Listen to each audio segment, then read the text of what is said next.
And of course, what I want to stress right now, if we have an accidental view of history, like these sort of movements and these politics come up organically, we just can't catch this. We have to think of a dominant oligarchical class that controls the money supply, that can control institutions like the IMF and the World Bank, that can really make world leaders yield to their demand, but generally they're installed. So let's look at the International Conference on Eugenics in 1912 and 1921, where they're just kind of a hodgepodge of a different people, a couple, leaders and some crankpots that showed up. New.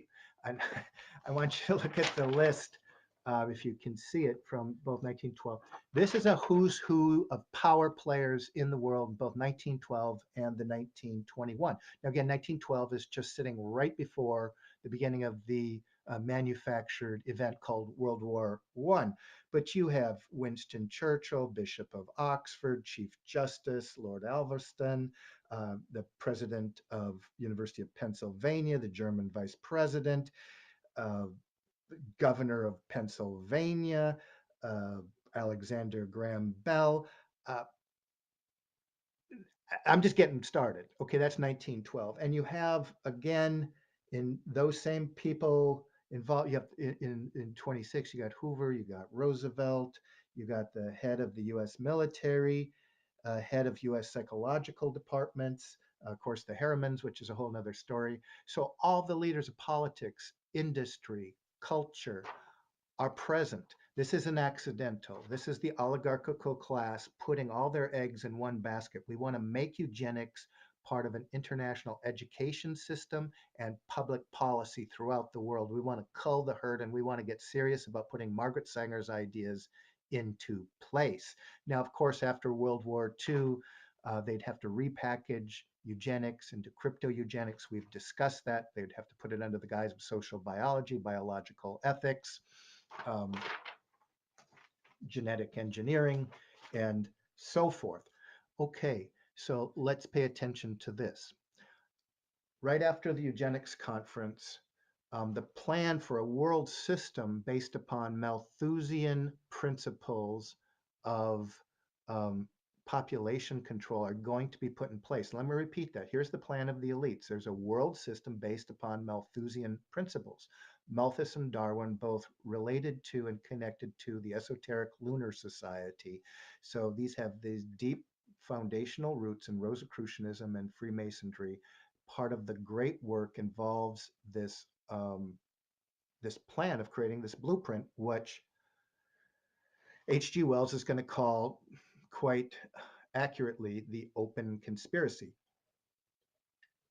Part of the Hermetic Kabbalistic belief system is that you have to put your plans for human enslavement in place. Therefore, their karma is relieved and the plan in cosmic sense is legal and can go forward. So we can look at this plan put out in 1928, how it's evolved now into 2000, the very tail end of 2017. And um, I'd like to go over key parts as they sort of relate to this eugenics and Malthusian world order. Um,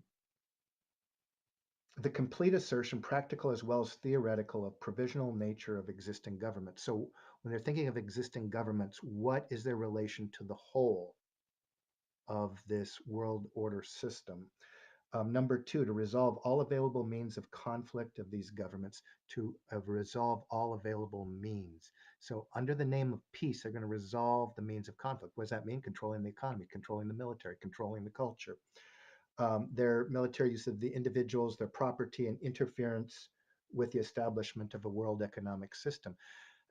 This would be made possible with the advance of the Bretton Woods system in 1946. They'd be able to take just enough of the sovereignty of each and every other nation to give it up to this new system that would be created again post World War II, called the Bretton Woods system, involving the United Nations, the World Bank, and so forth.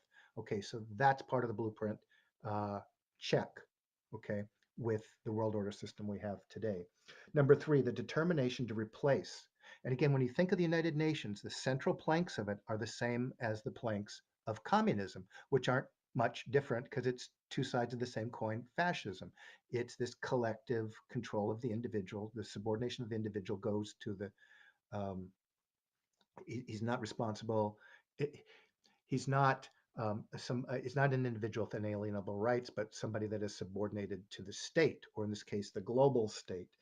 Um, Number three, the determination to replace private, local, or national ownership, communism.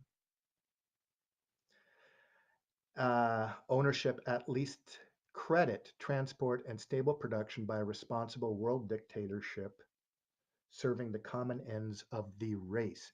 So this language is a little harsh. We have a world dictatorship, but who are they serving? The race. So the state is the race. See, when we think, get that. The world state is the master race. Their means of representing themselves are the faces of these cutout governments, the democracies, but ultimately the state for them is the race. They're synonymous. You're serving that race that controls the money supply, the adepts at Hermetic Kabbalah. Number four, the practical recognition of the necessity for world biological control. This is where it all comes together from the lunar society with their ancient pagan mystical roots.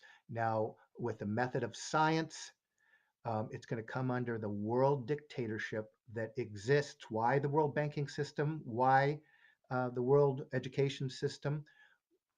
World biological control. It's part, this biological control then is plan for their resurrection, their ascension, their singularity. They have to train the control of this, says H.G. Wells. For example, population and disease. So that's what Foucault would talk about when he would talk about biopolitics. It comes about in the 19th century with the advance of biological techniques and under the guise of sort of creating a mother state to prevent disease and so forth that has a more pernicious agenda. And that's why I'm creating this subdiscipline of esoteric biopolitics to really have us lock in on exactly what that means and how it plays into events going on in the world today. Number five, the support of a minimal standard of individual freedom and welfare in the world. So it's not going to be here this big brother, some of those techniques, but it doesn't want to have the necessarily a boot on your head. It's going to be more of a Huxley. You're going to learn to love your servitude. You're just lucky that we've provided these screens for you to gawk at and zombify yourself on all day. So, they're going to have a little bit of freedom because, you don't want to be that person that your workers have nothing because you're going to zap all the human energy. They want enough life force that they can cultivate that and extract that from you because you're serving the state, which is synonymous with the race, the master race. And some people were duped. Some people thought the Germans were, or the scientific man in the Soviet world system would be, or the Japanese would be, or the Anglicans could be. But who is controlling the guardians of these races? Again, who controls the money supply? Who are the adepts at Hermetic Kabbalah? The unseen hand. They're laying it out here. You're serving the state, the race, the messianic class that's going to call out other beings for their plan of the final singularity or ascension, and that they'll administrate the world for the true unseen hand, other dimensional entities. And this is from the Kabbalah. I didn't come up with this. The supreme duty of subordinating the personal life to the creation of a world dictatorship capable of the tasks and the general advancement of human knowledge, capacity, and power. Of course, number six, read that carefully. You need all of these things to bring in the mind, spirit, and soul of all people to train it on this new Babylonian moment. If they can do that, they can do anything. So it's going to be this final beehive moment of the singularity where the other entity will come into place and have the messianic class administrate the affairs of the world in this new world dictatorship that we see rapidly rolling out around us. Um, so what was the response for this? Well, you have groups of support from every, there is no right, those are faces. So this was the world plan. So of course, whether you're in the Soviet Union or Japan, this is the plan. Everybody that's been installed is on board. But particularly H.G. Wells was connected with the Fabian Society, who purported to be on the left wing because this is a socialist world dictatorship. So friends of his like Huxley, Shaw, Beatrice Webb, and so forth would congratulate him, and they would say, in the interest of this world dictatorship, eugenics were to be used by the state to create a caste system. So this is explicitly a eugenics world system. And that was the tone and that was the design behind the Bretton Woods system, the one that's still evolving today. But it would create this stable caste system of stupid, docile, manual laborers. And of course, they're going to look at people as stupid and docile through the programming of their education system, through the programming of their media. They have people that can see stuff like this and see that there's this dominant oligarchical. The evidence is all there, but they love their servitude and will just begin. They are there to believe fanciful things, um, from 9/11 to more recently when we're saying that we're talking about whether D waves to bring in other entities. People just they are docile and have been ultimately controlled. They've been deracitated from their roots. They've been separated in a deep sense from their source of, sorry to say it, biblical Christianity. And so they have become docile because they are separated from the logos of the universe.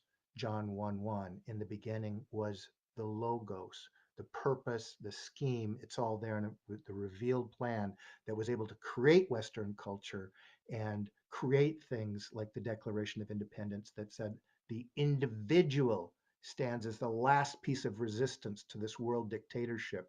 And that person must realize that he was created, he didn't evolve. Government is there to serve him. He is not there to serve this world eugenics dictatorship.